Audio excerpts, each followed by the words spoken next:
तो exercise 5E assertion reason questions. Directions दिया हुआ है एसर्शन रीजन क्वेश्चन के लिए। क्वेश्चन नंबर 1 to 4 के लिए है। Each question consist of two statements namely assertion A and reason R. For selecting the correct answer use the following code. Assertion A है, reason R है, और इनको जो स्टेटमेंट गिवन है तो उन स्टेटमेंट को देखकर ये बताना है कि उनमें से कौन सा कोड करेक्ट है। ये 4 कोड्स दिए हुए हैं। ए कोड कब करेक्ट होगा? जब both assertion A and reason R true, कि एसर्शन ए भी ट्रू हो, रीजन आर भी ट्रू हो, and reason R is the correct explanation of assertion A, और रीजन आर एसर्शन ए का करेक्ट एक्सप्लेनेशन हो, कि एसर्शन ए जो आया है माने जो स्टेटमेंट है वो उसको वेरीफाई करता है कि हाँ इस तरह से कोई रूल हो, उस तरह का अगर लिखा है तो इसका मतलब है कि वो करेक्ट एक्सप्लेनेशन है। तो उसके लिए कोड ए करेक्ट होगा। और कोड बी कब करेक्ट होगा? Both assertion A and reason R true and reason R is not the correct explanation of assertion A, कि एसर्शन ए और रीजन आर दोनों ट्रू है लेकिन रीजन आर एसर्शन ए का करेक्ट एक्सप्लेनेशन नहीं है। तो उसके लिए कोड बी करेक्ट होगा।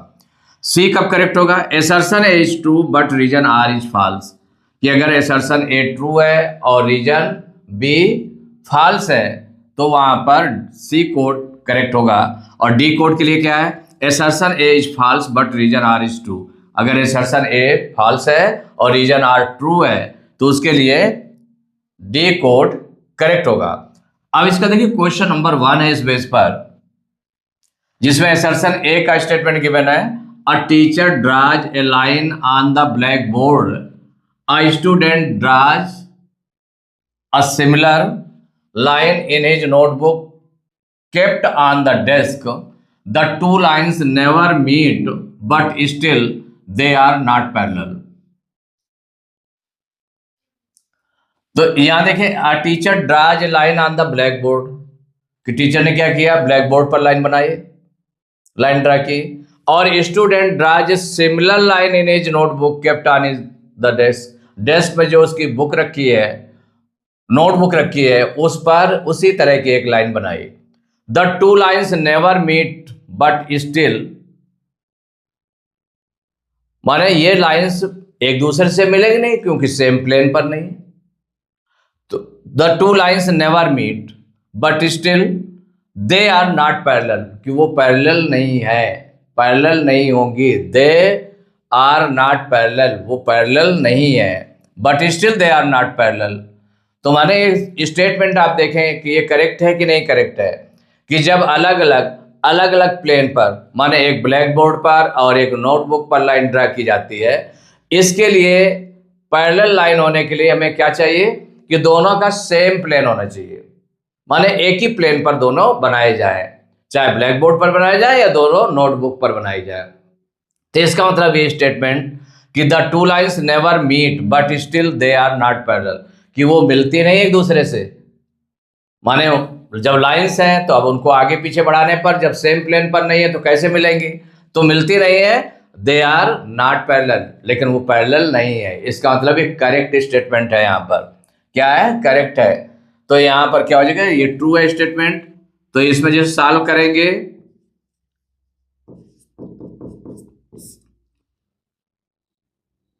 Assertion A,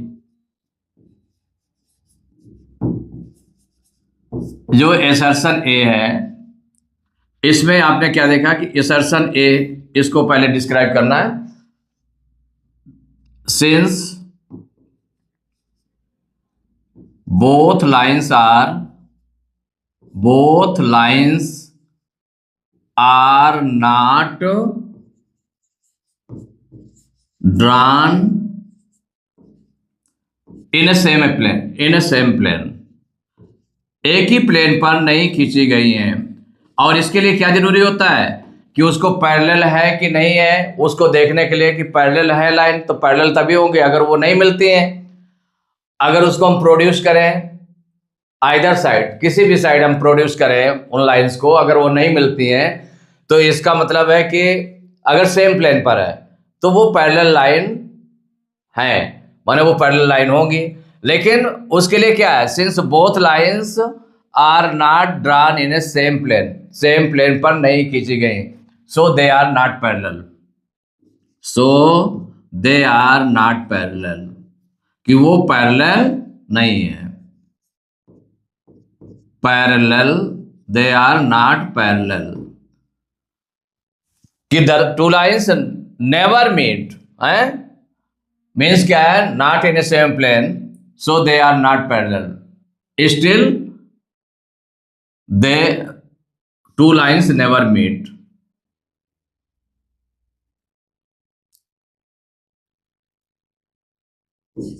still they never meet, कि जब वो नहीं मिलते हैं उसके बावजूद, माने since both lines are not drawn in a same plane, so they are not parallel. Still they never meet, कि वो नहीं मिलते हैं उसके बावजूद वो पैरेलल नहीं है। उसका रीजन क्या हो गया, since both lines are not drawn in a same plane. So तो देयरफॉर क्या हो जाएगा, जो assertion A is correct statement, assertion A is true, ये ट्रू है आपका। अब देखिए एसर्शन ए ट्रू हो गया। अब रीजन आर को देखें, तो रीजन आर में क्या गिवन है, इसमें रीजन आर में कहा गया for two lines to be parallel they must lie on the same plane. क्या है, फॉर टू लाइंस, ये है for two lines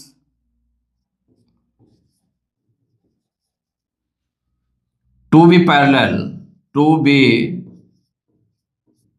parallel, they must lie on the, they must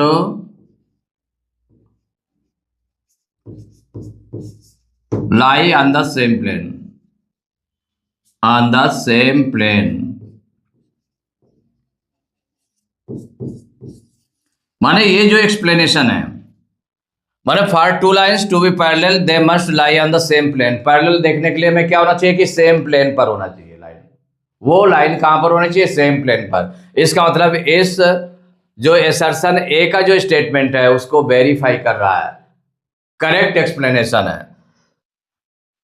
तो सिंस एसर्शन ए, तो ये क्या हो गया है, ये आपका हो गया, सो इट इज ट्रू, ये भी ट्रू है, it is true,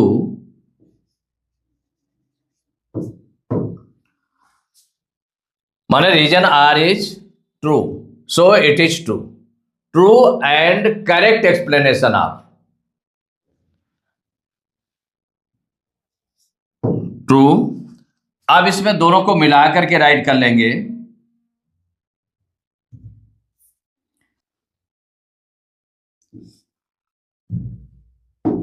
since assertion A and reason R, assertion A and reason R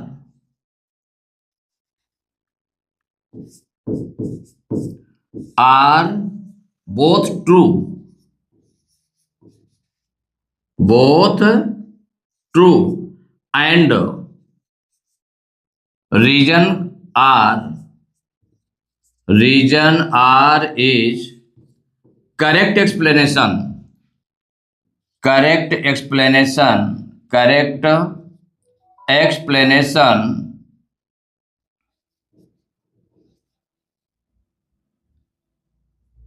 correct explanation of assertion A,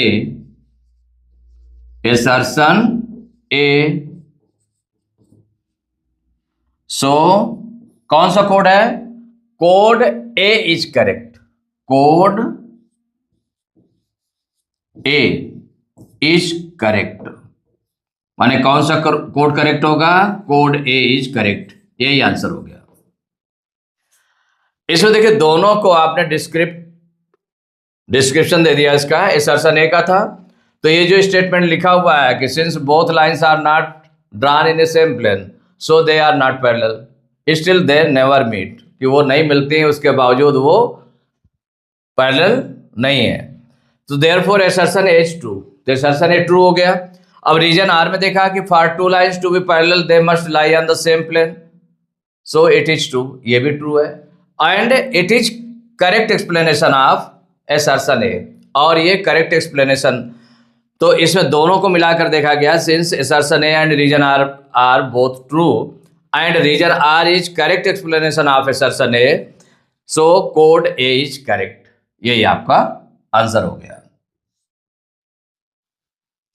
इसका देखिए क्वेश्चन सेकंड है, असर्शन ए गिवन है, in the adjoining figure we can name at the most 4 pairs of parallel lines. अब assertion A में देखें, इसमें in the adjoining figure we can name at the most 4 pairs of parallel lines, माने parallel lines के 4 pairs हो सकते हैं, तो होंगे।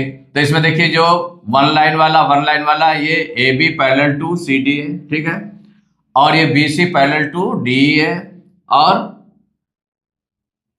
ये ए बी पैरेलल टू इसके भी है, ये ई एफ के, माने ए बी किसके किसके पैरेलल है ये देख ले, तो A B parallel to C D and A B parallel to E F, 2 pairs हो गए, और ये B C parallel to D, और किसके पैरेलल है, C D parallel to E F, माने 4 पेयर्स हो गए। तो 4 पेयर्स ऑफ पैरेलल लाइंस, इसका मतलब ये करेक्ट है। तो इसमें जो सॉल्व करेंगे तो असर्शन ए में देख लें कौन कौन सा पेयर है। जब असर्शन ए को डिस्क्राइब करेंगे, असर्शन ए, अब इसमें 4 पेयर्स अगर हम निकालें, 4 पेयर्स ऑफ पैरेलल लाइंस, यहां पर 4 पेयर्स ऑफ पैरेलल लाइंस हैं।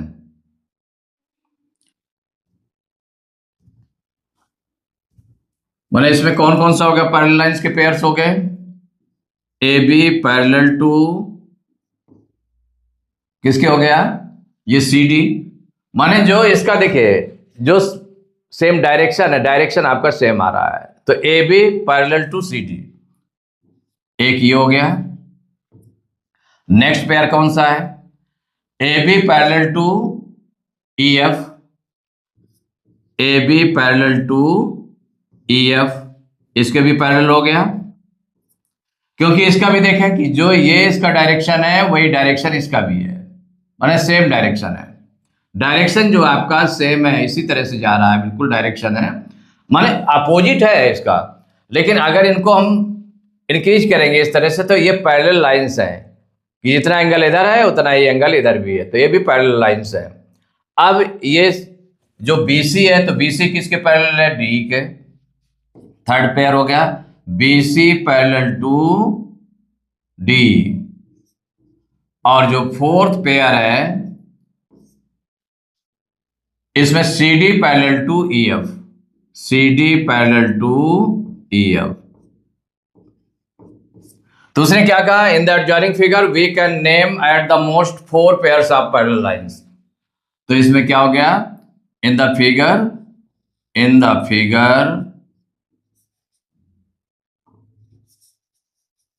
4 lines are 4 pairs of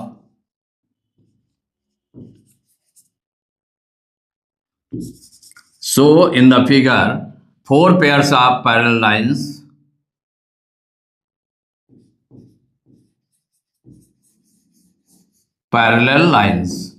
ये क्लियर हुआ ना, 4 पेयर्स आपने राइट कर दिए कि ये 4 पेयर्स आपके होंगे, माने A B parallel to C D, A B parallel to E F, B C parallel to D and C D parallel to E F. So in the figure 4 pairs of parallel lines, तो therefore क्या हो जाएगा, assertion A is true, कि assertion A true हो गया, assertion A is true. अब assertion A true हो गया, अब रीजन आर को देखते हैं वेरीफाई करके। तो रीजन आर में क्या लिखा हुआ है, रीजन आर, ये स्टेटमेंट है, एंगल एबीसी इसमें गिवन है angle A B C equal to angle C D E. अब देखिए टैली करिए इसको। अब इसको हम कैसे निकालेंगे, एंगल ए बी सी, माने एंगल ए बी सी ये और एंगल सी डी ई एक आ गया इक्वल है। तो भाई इनमें दोनों में ये देखिए टू पैरेलल लाइंस हैं, या फिर ये और ये पैरेलल लाइन है, तो इनके बिटवीन तो हम देख सकते हैं। तो अब यहां पर क्या होगा, A B parallel to C D है, तो इसका मतलब ये एंगल इसके एंगल के इक्वल होगा। तो यहां पर ऐसे हम राइट कर सकते हैं, माने ये चीज दी हुई है, इसमें स्टेटमेंट दिया हुआ है, ये गिवन है, ये गिवन है। तो गिवन है तो इसको हमें निकालने के लिए हमें क्या करना पड़ेगा, तो यहां पर हो गया since A B parallel to C D, A B parallel to C D and A B और सी डी पैरेलल हो गया, इसकी जो ट्रांसवर्सल लाइन कौन सी हो गई, बी सी हो गई, and B C is transversal, B C is transversal, transversal. तो जब ये ट्रांसवर्सल है तो देयरफॉर क्या हो जाएगा, ये जो एंगल है इस एंगल के इक्वल होगा, means angle A B C. तो therefore angle A B C equal to angle हो जाएगा B C D, angle B C D. ये कैसे एंगल्स हो गए, अल्टरनेट इंटीरियर एंगल्स हो गए, ये एंगल इसके इक्वल हो गया, मींस हो गया alternate interior angles, alternate interior angles, माने इसलिए इक्वल हो गया। और ये आप देखें तो इसको एज ए फर्स्ट इक्वेशन आप ले लें, ये आप फर्स्ट इक्वेशन ले लें कि इसको हमें दिखाना है कि नहीं, हाँ ये जो गिवन है तो ये बिल्कुल करेक्ट है कि नहीं करेक्ट है, ये आपको देखना है इसमें। तो ये फर्स्ट इक्वेशन हो गई, और यहां पर जब ये और ये पैरेलल लाइन है और इसको हम ट्रांसवर्सल ले रहे हैं, कौन कौन से, तो since B C and D, माने B C parallel to D and transversal इसमें कौन सी हो गई, C D, C D is transversal, C D is transversal,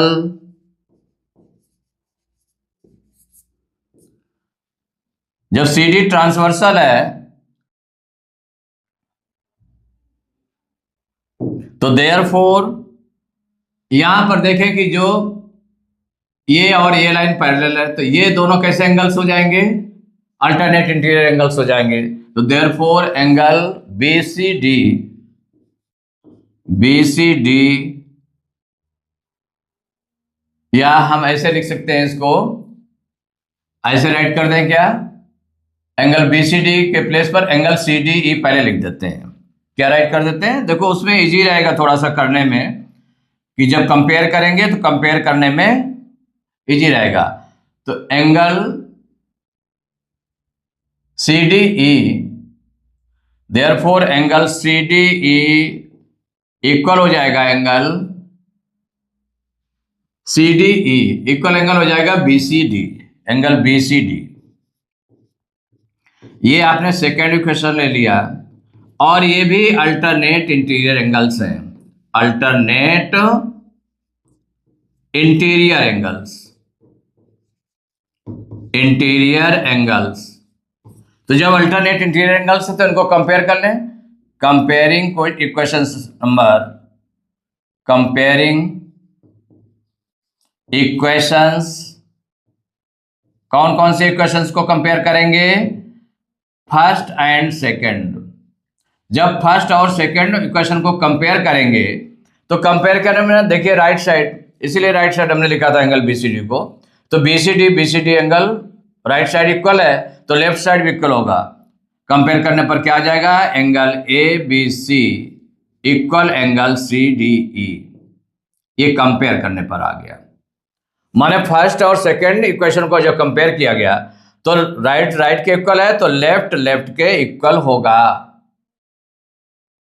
तो शो क्या हो जाएगा, ये जो स्टेटमेंट है कौन सा है, सो रीजन आर रीजन आर जो गिवन था, रीजन आर इज ट्रू, माने ये ट्रू है। और इसमें जैसे कहा था 4 पैरेलल लाइंस हैं, माने इनके 4 पेयर्स ऑफ पैरेलल लाइंस हैं, तो इसका कोई कनेक्शन है क्या? तो इसका एक्सप्लेनेशन नहीं है correct. But reason R is true, but it is not, but it is not correct explanation of, by not correct, not correct explanation of assertion A।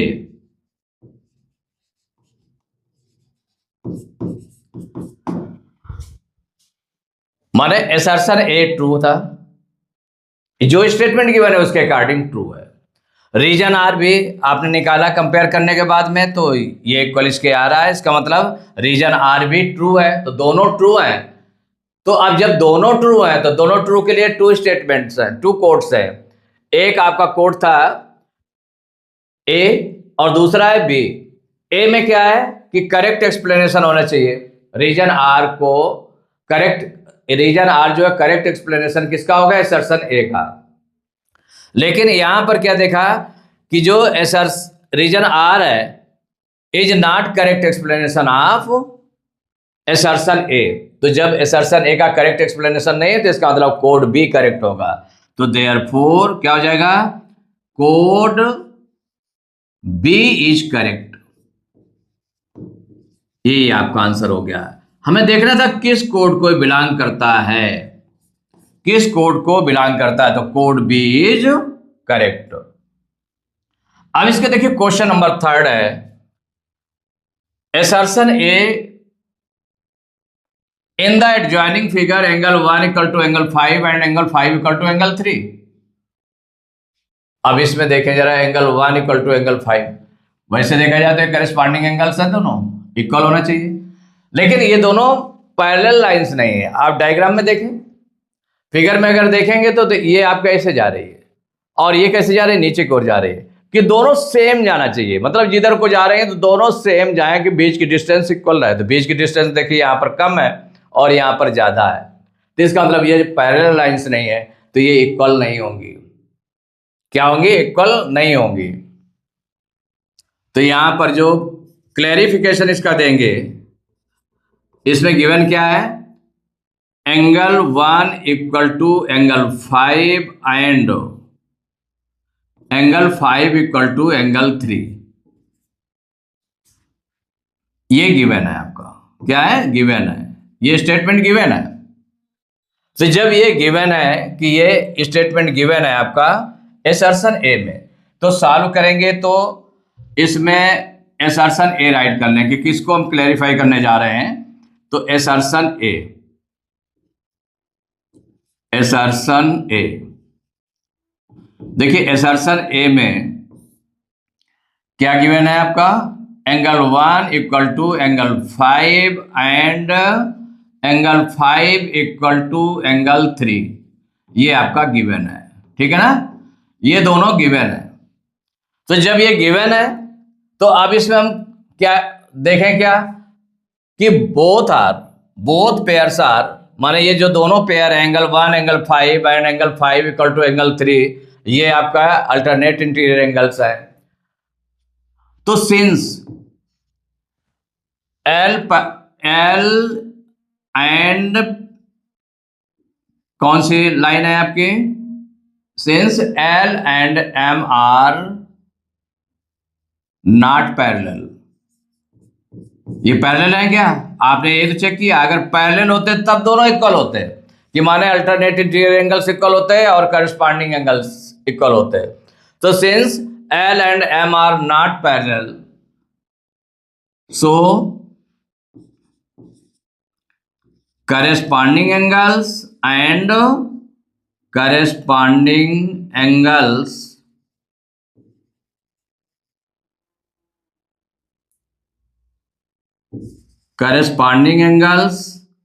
and कौन से हैं? Alternate interior angles, alternate interior angles, भाई दोनों है ना, alternate interior angles are not equal, angles will be not equal, will be not equal. Equal कब होते? माने corresponding angles and alternating interior angles will not be equal, इनके जो pairs होंगे वो इक्वल नहीं होंगे। तो क्या हो जाएगा? तो इसका मतलब जो ये गिवन है तो क्या हो जाएगा? देयरफॉर जो असर्शन ए है इज नॉट ट्रू, माने false, assertion A is false. तो ये तो फॉल्स स्टेटमेंट हो गया आपका। अच्छा, अब आगे देखते हैं रीजन आर को वेरीफाई करते हैं। तो रीजन आर, तो रीजन आर में क्या गिवन है? रीजन आर गिवन है angle 1 and angle of 5 are corresponding angles, while angle 3 and angle 5 are alternate interior angles. देखिए है formed by transversal T with lines L and M. उसने बताया गया कि एंगल 1 एंड एंगल 5 एक corresponding angles हैं। तो एंगल 1 देखिए डायरेक्शन सेम डायरेक्शन है, एंगल 5 का भी सेम डायरेक्शन है, इसका मतलब angle 1 and angle 5 are corresponding angles and angle 3 and angle 5 are alternate interior angles, alternate interior angles formed by transversal T and lines with lines L and M. L और M line के through जो transversal line है तो ये corresponding angles और alternate interior angles है। इसका मतलब ये तो ट्रू है, जो कहा है ट्रू है। तो रीजन आर, तो रीजन आर इज ट्रू, माने क्या है? Reason R is true. जब ट्रू हो गया तो अब स्टेटमेंट निकालेंगे, तो देयरफॉर हो जाएगा, या सिंस हम ऐसे लगा दें,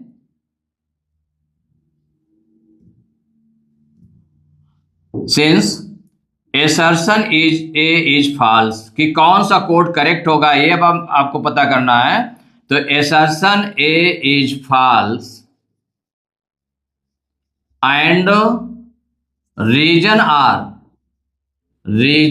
आर इज ट्रू,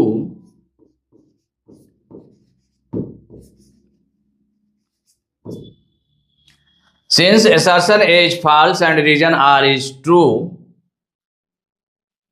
so कौन सा कोड हो जाएगा? तो इसके लिए कोड है आपका डी, कोड डी में गिवन है assertion A is false but region R is true, तो so code D is correct. कौन सा कोड हो गया? डी इज करेक्ट, माने कौन से कोड को वो वेरीफाई करेगा, माने किसको टैली करेगा, वो कोड करेक्ट होगा। तो यही आपका आंसर हो गया। तो question number 4, assertion A, when a transversal intersects two lines it forms 8 angles with a maximum of 4 distinct angle measures। तो देखिए इसमें कोई कंपल्सन नहीं है इस तरह का कि 2 लाइंस पैरेलल हैं, ऐसा नहीं दिया हुआ है। पैरेलल भी हो सकती हैं और पैरेलल नहीं भी हो सकती हैं। माने सपोज करिए कि इस तरह से 2 लाइंस हैं, सब एल एंड एम है, और इसको कोई ट्रांसवर्सल लाइन इंटरसेक्ट करती है, तो 2 प्लेसेस पर इंटरसेक्ट करेगी। तो इसमें कहा गया when a transversal intersect 2 lines it forms 8 angles. तो इसमें कितने एंगल्स बनेंगे? 8 एंगल्स बनेंगे। तो सपोज करिए हम यहां से स्टार्ट कर देते हैं, angle 1, angle 2, angle 3, angle 4 angle बन गए। फिर है angle 5, angle 6, angle 7 and angle 8। कितने एंगल्स बन गए? 8 एंगल्स बन गए with a maximum of 4 distinct angle measures. Maximum कितने होंगे? 4 डिस्टिंक्ट एंगल, माने 4 अलग अलग एंगल बन सकते हैं इसमें। तो देखिए इसमें 2 पेयर्स जो बनेंगे इसके वर्टिकली अपोजिट एंगल्स इक्वल होते हैं। तो जहां पर यहाँ एल को इस पॉइंट पर इंटरसेक्ट कर रही है ट्रांसवर्सल लाइन, तो जब ये इंटरसेक्ट कर रहे थे एंगल 1 और एंगल 3, ये वर्टिकली अपोजिट एंगल्स हैं। एंगल 2, एंगल 4 वर्टिकली अपोजिट है, तो वर्टिकली अपोजिट एंगल्स इक्वल होते हैं। इसका मतलब एंगल 1 और एंगल 3 इक्वल होगा, तो 1 टाइप का एंगल हो गया, सेकेंड टाइप का एंगल हो गया एंगल 2 एंड एंगल 4। और इसी तरह से यहाँ भी 4 एंगल्स बनेंगे, तो इनमें से एंगल 5 और एंगल 7 इक्वल हो जाएगा, वर्टिकली अपोजिट एंगल्स है, और एंगल 6 और 8 हो जाएगा। तो ये तो 2 टाइप्स के एंगल यहाँ पर बन जाएंगे। तो 2 2 कितना हो गया 4 टाइप्स के, माने maximum of 4 distinct angle measures बन सकते हैं। अगर सपोज करिए कि यहाँ पर ये दोनों पैरेलल लाइंस होते हैं, पैरेलल लाइंस होती हैं, तो जब पैरेलल लाइंस होती हैं तो जो एंगल 1 होता है, एंगल 3 होता है, वही एंगल 5 और एंगल 7 हो जाता है। तो 4 एंगल्स 1 मेजरमेंट के हो जाते हैं। ऐसे 4 एंगल्स किसके हो जाते हैं, माने एंगल 2, एंगल 4, एंगल 6, एंगल 8, ये हो जाते हैं 4 एंगल्स होते हैं 1 मेजर के। तो 1 1 2 मेजरमेंट के एंगल्स हो जाते हैं। लेकिन अब यहाँ पर कोई कंपल्सन ऐसा नहीं है कि वो पैरेलल है कि नहीं है। तो मैक्सिमम कितने हो सकते हैं डिस्टिंक्ट एंगल, तो मैक्सिमम हो सकते हैं 4। इसका मतलब ये स्टेटमेंट करेक्ट है। तो जब सॉल्व करेंगे तो सबसे पहले एसर्शन ए ले लेते हैं। तो एसर्शन ए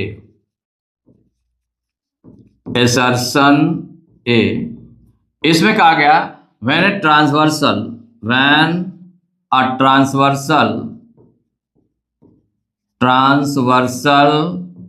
intersects 2 लाइंस, माने वो 2 लाइंस जो बताई गई हैं तो वो दोनों में से कोई भी हो सकती हैं, पैरेलल भी हो सकती है, नॉन पैरेलल भी हो सकती हैं। 2 लाइंस, तो इट फॉर्म्स क्या है, इट फॉर्म्स कितना एंगल बनाएगा, तो इट फॉर्म्स 8 एंगल्स। तो 8 एंगल्स बनेंगे। तो जैसे कि आपने डायग्राम बना लिया इसका, दैट इज कौन कौन से एंगल हो जाएंगे, तो ये हो जाएगा angle 1, angle 2, angle 3, angle 4, angle 5, angle 6, angle 7, angle 8। कितने एंगल्स बन गए, 8 एंगल्स बन गए। It forms 8 angles, that is 1 2 3 4 5 6 7 8 angles बन गए। तो ये आपका कर रहा है। फिर with a maximum of 4 distinct angle measures, यहां पर कितने होंगे, हियर 4 पेयर्स ऑफ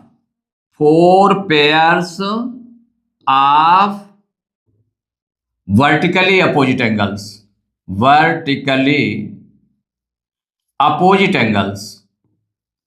कितने पेयर्स होंगे, 4 pairs of vertically opposite angles.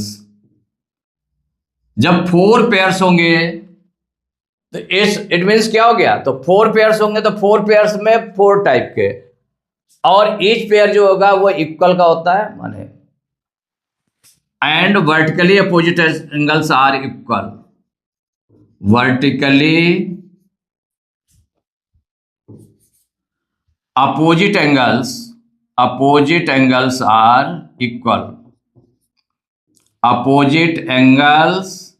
Are equal, जब वर्टिकली अपोजिट एंगल्स इक्वल होते हैं, तो जैसे 1 पेयर, फर्स्ट पेयर ये क्या बन रहा है, एंगल 1 एंगल 3 बन रहा है। इट मीन्स क्या हो गया कि ये 4 टाइप्स के मैक्सिमम हो सकते हैं। तो क्या होगा, when transversal intersect 2 lines it forms 8 angles, 8 angles हो गया with a maximum of 4 distinct angle measures. तो the measurement of angles will be 4, कितना हो जाएगा, जब 4 पेयर्स बन रहे हैं तो maximum of 4 distinct angle measures हो जाएगा। तो जो बनेंगे एंगल्स आर इक्वल, सो क्या हो जाएगा, maximum of 4 distinct angle, so there will be maximum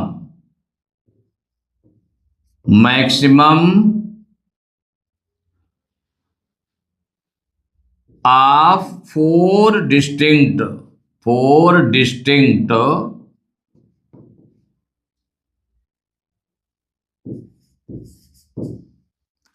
angle measures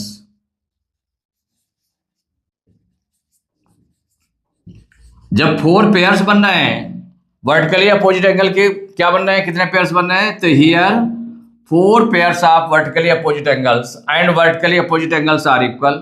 तो जब 4 पेयर्स बन रहे हैं तो इसका मतलब 4 टाइप्स के एंगल्स, मैक्सिमम 4 टाइप्स के एंगल्स बन सकते हैं, क्योंकि नॉन पैरेलल के लिए और पैरेलल के लिए 2, मैक्सिमम 2 कितने बन सकते हैं, 2 एंगल डिस्टिंक्ट एंगल बनेंगे।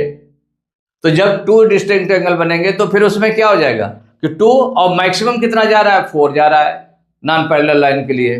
तो इसका मतलब हो गया, so therefore assertion A is true, assertion A is true, ये ट्रू हो गया। अब देखिए जो रीजन आर है, तो रीजन आर को डिस्क्राइब करते हैं। तो रीजन आर में क्या गिवन है, रीजन आर है there are 4 pairs of vertically opposite angles and in each pair the angles are equal to each other. तो इसमें तो देयर आर कितने पेयर्स होते हैं, 4 pairs, 4 pairs of vertically opposite angles, vertically opposite angles,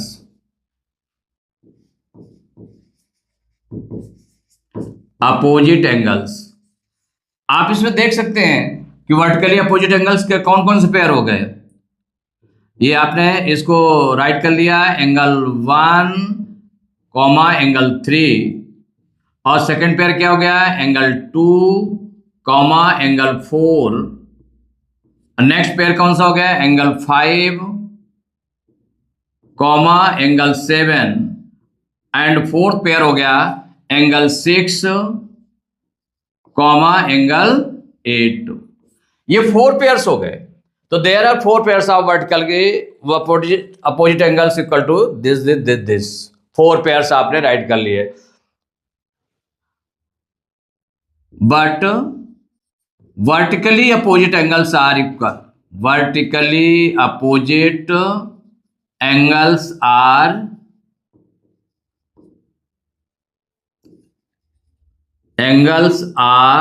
equal, और जो vertically opposite angles होते हैं वो इक्वल होते हैं। सो क्या हो जाएगा, ये angle 1 equal to angle 3, angle 2 equal to angle 4, angle 5 equal to angle 7 and angle 6 equal to angle 8। ये इक्वल हो जाएगा। माने जब vertically opposite angles are equal, so क्या हो जाएगा, ये एंगल्स इक्वल हो जाएंगे। तो उसमें कहा गया there are 4 pairs of vertically opposite angles and in each pair the angles are equal to each other. Each other है माने इक्वल होते हैं।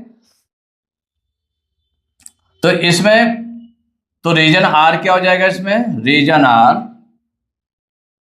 तो therefore reason R is, reason R is true, माने रीजन आर कैसा है, true है।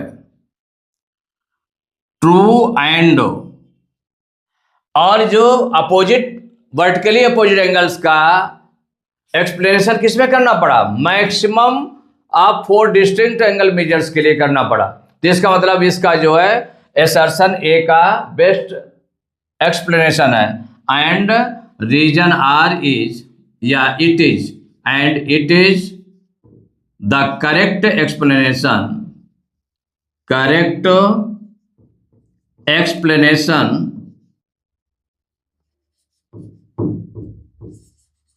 Of assertion A,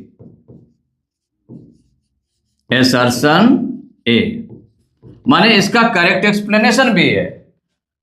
तो दोनों देखिए ट्रू है, both are true, assertion A and region R are true and region R is the correct explanation of the assertion A।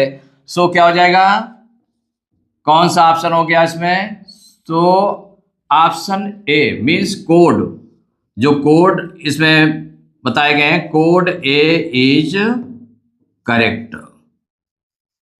ये आपका आंसर हो गया।